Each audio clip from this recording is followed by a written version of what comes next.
Chapter 10. In the 3rd year of Cyrus, king of Persia, a word was revealed unto Daniel, whose name was Belteshazzar. And the word was true, even a great warfare, and he gave heed to the word, and he had understanding of the vision. And in those days I, Daniel, was mourning 3 whole weeks. I ate no pleasant bread, neither came flesh nor wine in my mouth, neither did I anoint myself at all, till 3 whole weeks were fulfilled. And in the 24th day of the 1st month, as I was by the side of the great river, which is Tigris, I lifted up mine eyes, and looked, and behold, a man clothed in linen, whose loins were girded with the fine gold of Uphaz.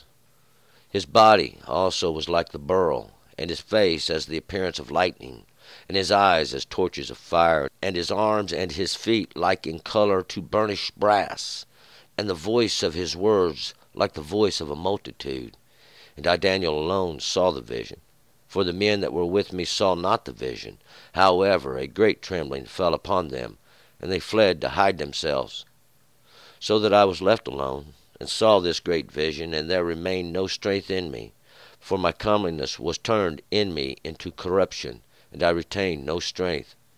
Yet heard I the voice of his words, and when I heard the voice of his words, then was I fallen into a deep sleep on my face, and my face toward the ground. And behold, a hand touched me, which set me tottering upon my knees, and upon the palms of my hands.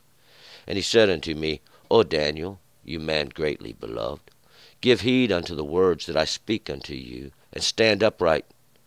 For now I am sent unto you. And when he had spoken this word unto me, I stood trembling. Then he said unto me, Fear not, Daniel, for from the first day that you did set your heart to understand, and to humble yourself before your God, your words were heard, and I am come because of your words. But the prince of the kingdom of Persia withstood me 21 days. But lo, Michael, one of the chief princes, came to help me, and I was left over there beside the kings of Persia. Now I am come to make you understand what shall befall your people in the end of days, for there is yet a vision for the days. And when he had spoken unto me according to these words, I set my face toward the ground, and was dumb. And behold, one like the similitude of the sons of men touched my lips.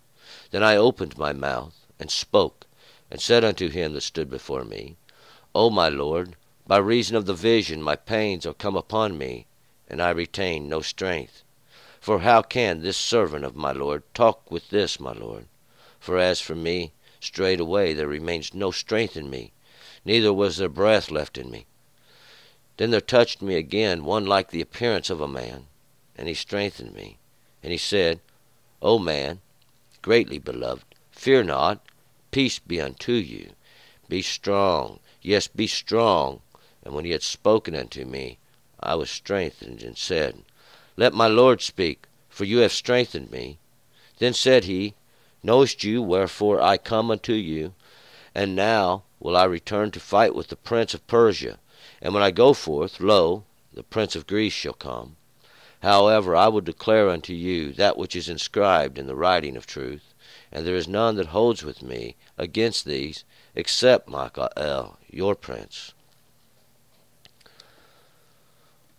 All right, let's go back up to verse 1. Now, yesterday we were in a different period of time. This was in the period, it was been in the 1st year of Darius. He was the son of Ahasuerus. Darius is the Lord, and Ahasuerus is this one who silences the poor. They were of the seeds of the Medes, and that's of those that were raised up, or from the middle they were raised up, they exalted. These are the Chaldeans, that reigned over the realm of the Chaldeans, I should say, and that's those the wisest of the land they were believed to be. But Daniel yesterday was trying to decipher this reckoning, this number of years, this period of punishment. We'll find out that God sent by the mouth of Jeremiah, and he was the one who was appointed by God to deliver the prophecy, or that spoken word, about these 70 years. And that 70 years was where that period of time where God was going to accomplish the law and all the understanding of it. even the greater understandings of the law, when God says that He's going to punish you when you turn from God, God means exactly what He says. We'll find out that God is always trying to teach us. God is our Father, and He is just like a father disciplines his son.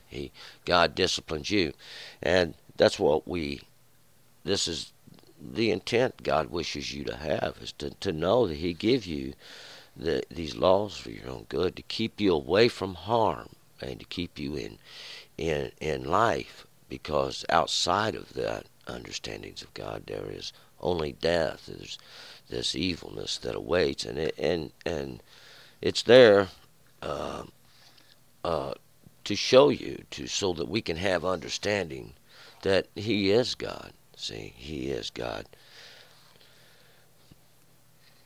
But we're going to pick it up here. We're going to pick up here in verse 1, in third year of Cyrus now. And this is going to be this third year of Cyrus. He would be the king of Persia. In the third year of Cyrus, the king of Persia, a word was revealed unto Daniel, whose name was called Belteshazzar. And the word was true, even a great warfare, and he gave heed to the word, and had understanding of the vision. And this will be in the third year. And the third is always a portion that completes or accomplishes. The third is by the mouth of three that things are confirmed. It's three is to complete the witness, or even this great understanding that this year, this full cycle of time, or that periods. Cyrus, he is the king of Persia. Cyrus is this one who possesses the furnace. Cyrus is this one who possesses the furnace. He is the king, or this Molech of Persia, and Persia is that of splendor. He is this thing of splendor, a marvelous, wonderful, all goodness and greatness. We'll find out, just like God said. A word was revealed unto Daniel. Daniel is the one who is the judge, he's the judge of the mighty one. But his name was called there, it was called Belteshazzar, after their understanding. And Belteshazzar is this Lord of the good treasure, Lord of the correct treasure, Lord of the true treasure even. And the word was true, even a great warfare, and he gave heed to the word. Because this vision that was revealed, or this word that was revealed, was this, that there was going to be a great war against the king of Persia, that Greece was coming in to conquer it. And it was true. See, this war, there was great war going on, and he gave heed to the word, and he knew that it was true, and the understanding of the vision he knew would be true as well, too. And in those days, I, Daniel, was mourning 3 whole weeks. And in those days, and actually because of those understandings, Daniel, the judge of the mighty one, was mourning, or this lamenting. He was making mournful prayer and supplication unto the Lord for 3 whole weeks. And that would be to complete that whole cycle, or those whole periods, those weeks. A week is a period of accomplishment. See, 7 days. That's 7 days, and that's to accomplish, or to finish, to perfect that period of days, even understandings. That would be a period of accomplishment, and this would be to complete those 3. I ate no pleasant bread, neither came flesh nor wine in my mouth, neither did I anoint myself at all till 3 whole weeks were fulfilled. And he ate no pleasant bread. I ate no pleasant bread. This pleasant bread would be that which is leavened, but what he would eat would be crackers and water, basically. We could describe it as that. Neither came this flesh, no meat, nor wine in my mouth, and this wine would be that pleasantness from the grape, or this pleasantness that comes from the harvest of the grape. That which is squeezed, it gives off this good wine in the beginning of the harvest, and as it ferments, we have to be a little more wiser with it. And he does not anoint himself, Daniel, and this anoint is to sanctify himself, set himself aside for any hallowed occasion that he might have. But we'll find out. He does this for this whole period of this 3 whole weeks, and it will be to complete these this period of accomplishment, even, or this which is going to happen, and or even these prophecies that we can witness, these prophecies for. And in the 24th day of the first month, as I was by the side of the great river, which is Tigris, and it would be in the 4. Anytime we see 4, we can always know the work of God is, and it's always going to be the work of God. We should have figured that out by now. It's God. He's working again in this 20th day, because it's that portion of redemption and understanding that God's always working. God's always working it, because we'll find out God has to confirm the word of the prophets, even that portion where they witness the law, even in understanding of the first month. The first, even in the beginning, that month, that period, that cycle of the moon, see, is what a month is, and that's the lesser light which God gave in the beginning to rule over the darkness. And we're going to find out God, there's a cycle in all things. And I was by the side of that great river, which is the Tigris. The word is, in King James it says Hadekel, and that Hadekel should be pronounced Karekel, and that's exactly what it is. It is Karekel, and that means to be rapid or rushing, these rushing waters. River is, we get a river is a stream of water. This here is a flat, fast-flowing water. These that descend, that's what a river does. A river descends. A river always goes downhill. Water runs downhill. It's another thing God said in its course. As an example, God using everything, the whole earth, as a witness that He is God. And these waters that descend, and these are the rushing waters, so they're going to be moving rapidly. And this is understanding in time, moving quickly. 5. I lifted up mine eyes and looked, and behold, a man clothed in linen, whose loins were girded with fine gold of Uphaz. I lifted up mine eyes, and this will be the vision. We'll find out that Daniel has. And looked, and behold, a man clothed in linen. Linen is this finely, that is finely woven, and it's a similitude of purity, or that which is white. And his loins were girded with fine gold of Uphaz, and his loins is that which descends into the lower area, about the waist. And this is a similitude of there where it does descend, is girded with this fine gold. And this fine gold here, we'll find out, or wrapped with this fine gold, is that which belongs to God, and of Uphaz, because Uphaz is this that is desired, that gold that's really desired, because it's been much refined. It's been burnt and refined many times. And because, see, across time, this gold has been refined many times. 6. His body also was like the beryl, and his face as the appearance of lightning, and his eyes as torches of fire, and his arms and his feet like in color to burnished brass, and the voice of his words like the voice of a multitude. His body also was like this beryl, and this word is Tarshish, and we've heard of Tarshish before. Tarshish means a stony region, but that stones that are there, these are yellow stones. They appear to be gold, but we'll find out it's not really gold. But this Tarshish is this that appears to be gold. It's like gold, and that's his face. These things are being made plain are like gold, and the appearance of is that which it appears to be is of lightning. And lightning is this light, these beams of light shooting forth, and these judgments, these represent judgments of God. And his eyes was this torches of fire. His eyes, these perceptions, these things that he sees, these are these torches of fires, even these. And these are the perceptions of judgments, these understandings even of judgments, these prophecies of judgments. His arms and his feet like the color to burnished brass, And his arms, these strengths, these things which he does, and his feet, those which he goes upon, and his paths, these represent that which he stands on, goes on. Others like the color, and there's no this color. The word color here should be appearance. They are like the appearance in burnished brass, or brass that's been highly polished. And brass is something else that has a similar appearance of gold. Brass is kind of like gold, but it's not. Even in its highly polished state, you can tell the difference. This brass here is cold darkness. That's what's in his path. And the voice of his words are like the voice of a multitude, and like the sound of this rushing water, even of many people.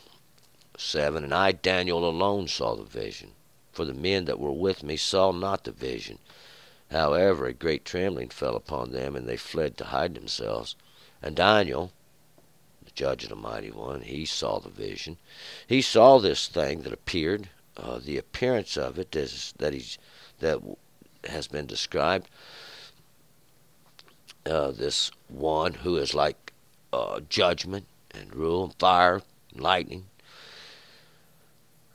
And the other men, we'll find out, they don't see this. They can't see these things, but what they do is there's a great fear, a great trembling, and that's fear. That's to be scared to death falls upon them. They run and hide. 8.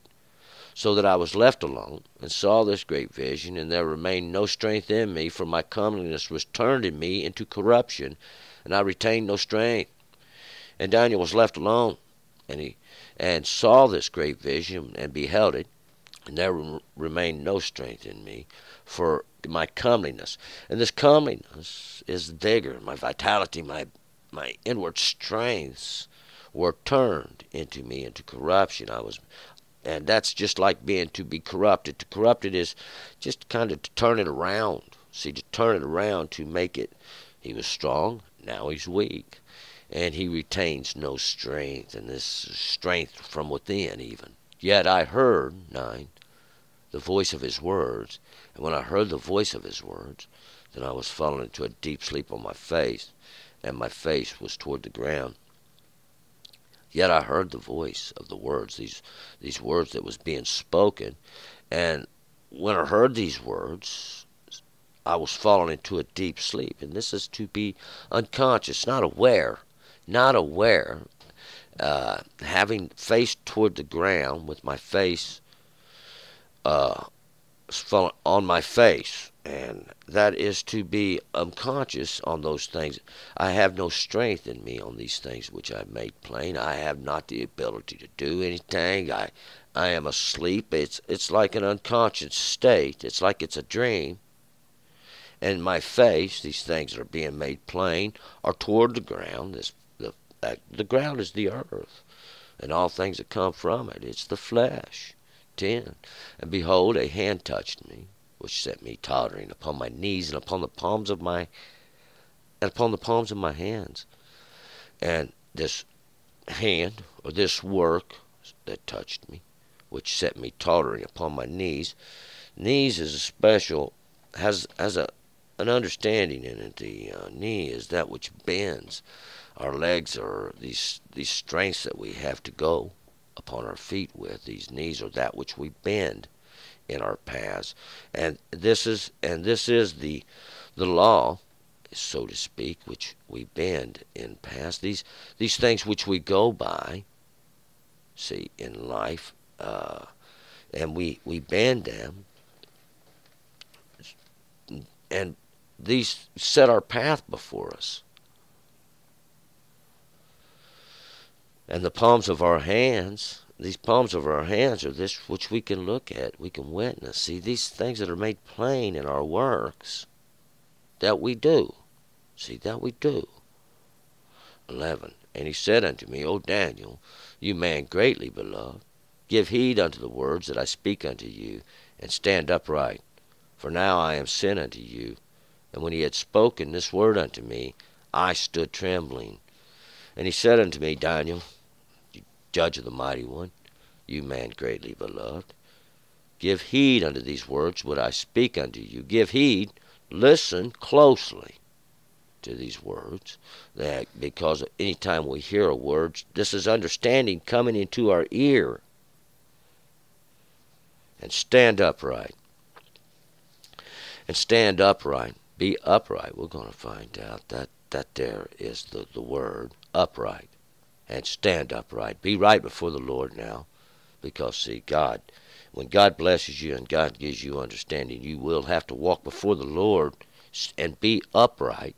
See, that's the whole intent. For now I am sent unto you, and when he had spoken this word unto me, I stood trembling. And I stood in fear of God, because I did hear the words of God, the words of the law, and it was very simple. And when I heard them, I knew, because it was in my heart from the beginning, and God had done this. And these were the words that set me to the fear of God. 12. Then said he unto me, Fear not, Daniel, for from the first day that you did set your heart to understand, and to humble yourself before your God, your words were heard, and I am come because of your words. Then he said unto me, Fear not, Daniel, this one who is the judge of the mighty one, for from the first day, from the beginning of understanding, when you did set your heart to understand, from the moment you set all your understanding to comprehend, to humble yourself before your God, and he is the one who gives the law, your words were heard, and your words went forth to God from the moment you turned and you pray, God hears, see. And I am come because of your words, because of your prayers, because, we'll find out, you've turned. 13. But the prince of the kingdom of Persia withstood me 21 days. But lo, Michael, one of the chief princes, came to help me, and I was left over there beside the kings of Persia. But this prince of Persia, see, this ruler, the prince is a ruler of the kingdom of Persia, this place of splendor, this kingdom which God gave dominion over. God sets up the kings and their dominions. It was broken into pieces and scattered about. It all the kingdom of God. He has withstood me 20 days. In the beginning, one is always a beginning. These 20 days in the redemption, see, in the beginning of that redemption where they could witness the law and understanding. But lo, Michael is this one who is like unto the mighty one. This one is like unto the mighty one. One of the chief princes. He is one of the chief, that's the head princes or the head rulers, these chiefs. He has come to help me because I was left over there beside the kings of Persia. I was retained by the kings of Persia. See, therefore the Michael would have come to help. And the kings of Persia, once again, Persia's that splendor, these Molechs of splendor, these ones who have come. And this splendor is all this pleasure, all this wonderful, all this greatness. See, by pleasant word was it done, not by evil word, not by destructive word, by pleasant word, see, word of goodness. Lure, it's like a lure, it's a bait and a trap. And when he had spoken unto me according to these words, now I am come to make you understand what shall befall your people in the end of days, for there is yet a vision for the days. Now I am come to make you understand, to make you have knowledge of, understanding of, what shall befall your people, or these ones that are of your people. We're talking about these would be the Hebrews or those of Judah that were in captivity. And in the end of days, and this is going to be now in the end of days, what shall befall, what shall come of it. And that's at the end of all these understandings. Of course, we have discussed this a couple of times, what shall befall at the end of it all. For there is yet a vision for the days, and there is yet something to be seen. See, there is yet hope for these understandings. 15. When he had spoken unto me according to these words, I set my face toward the ground and was dumb. And when he had spoken these words, this that gives hope, we'll find out, my face was toward the ground. These things which I have made plain were toward the earth. And I was dumb, I could not even speak. There was no word in me. 16, and behold, one like the similitude of the sons of men touched my lips. Then I opened my mouth, and spoke, and said unto him that stood before me, O my Lord, by reason of the vision my pains are come upon me, and I retain no strength. And behold, this one who is like the similitude of the sons of men touched my lips. This one, from the beginning, he's like the similitude of the sons of men. It is appearance. It's like unto. It's similar of the sons of men. It didn't say it's the sons of men. It says he's similar, and this similitude. We can use this similitude because that's what it is. It's the sons of men. This that like comes from man. Something that looks like it comes from man. We're going to find out it doesn't come from man. It's understanding. It's truth. That didn't come from man. See, that come from God in the beginning. Touched my lips. And these lips, those lips are that which forms at the mouth, that which forms at the mouth. Then I opened my mouth. And I opened to make open is to let it pour out, because the mouth is that place which pours out. And we'll find out. See, it's that precious vial, that which is contained in it. It's the law of God, which he spoke.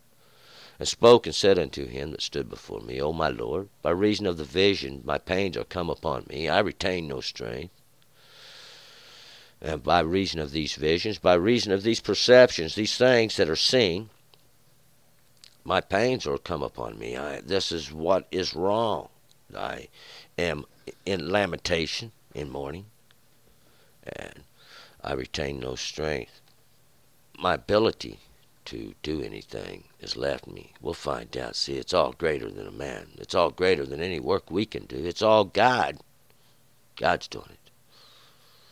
17, for how can this servant of my Lord talk with this my Lord? For as for me, straightway there remains no strength in me, neither was there breath left in me. For how can a servant of the Lord talk with the Lord? As for me, there is no strength in me, neither was there breath left in me. Daniel, this one, the judge of the mighty one, this breath left. That he could verily alive with his fear that he stood before the Lord. 18. Then there touched me again one like the appearance of a man, and he strengthened me. And once again this one has the appearance of a man. We remember in the beginning, God said, in my image I made you, and that was man. In the image, see, in a similarity of, see, one who could represent, one who would represent. It's like a son. We have a son. We bring forth a son. Because the son's going to represent. He represents the name. He represents us. He represents our work. He represents everything we're going to do. Our hope, our promise, our everything. And this is what man represented to God even in the beginning. But this strengthening that he received, 19, and he said, O man, greatly beloved, fear not, peace be unto you, be strong, yes, be strong. And when he had spoken unto me, I was strengthened, and said, Let my Lord speak, for you have strengthened me.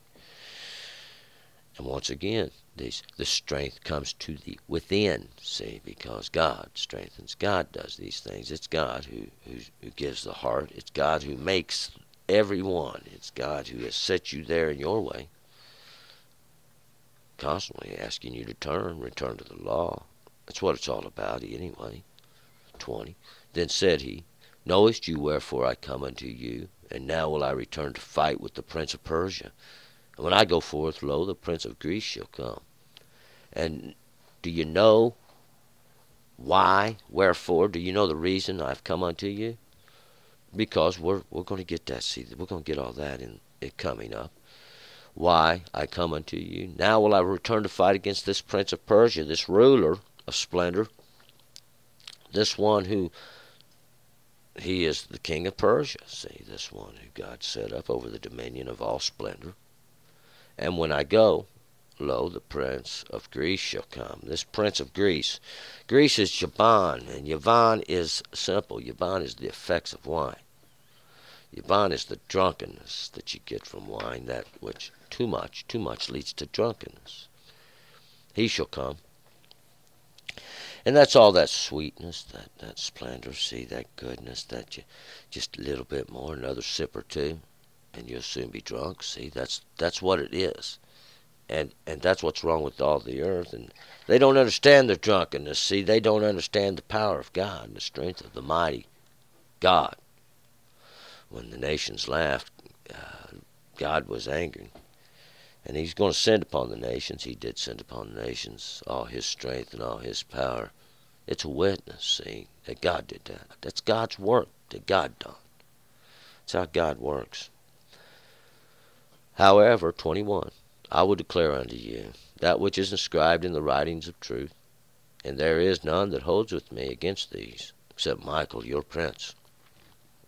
However, I will declare unto you that which is inscribed in the writings of truth, that which is written. It's all written there in the books of truth. God wrote it down. We got it for a teaching. God said, it's what he gave it to us for, these ones. And they do the work of the prophet. They do the work of the prophets, these that speak. They do their work. It's what they use, these ones that God sets up, God raises up, God exalts them. There's none that holds with me against these things, or in these things, it should say. None knows this except for Michael. He's your prince. Michael is this one who is like unto God. He is the ruler. He is your ruler. We'll find out he's the one who represents these that go for, and we'll find out of God. God's making an example many times over. Not only did he use Israel, not only did he use David and his kings, God uses all the earth, all the nations, all the time. See, he's God. He gives you the law for your own good in the beginning, and he constantly says turn. Let's move forward. We're going to move forward to chapter 11. Turn and return.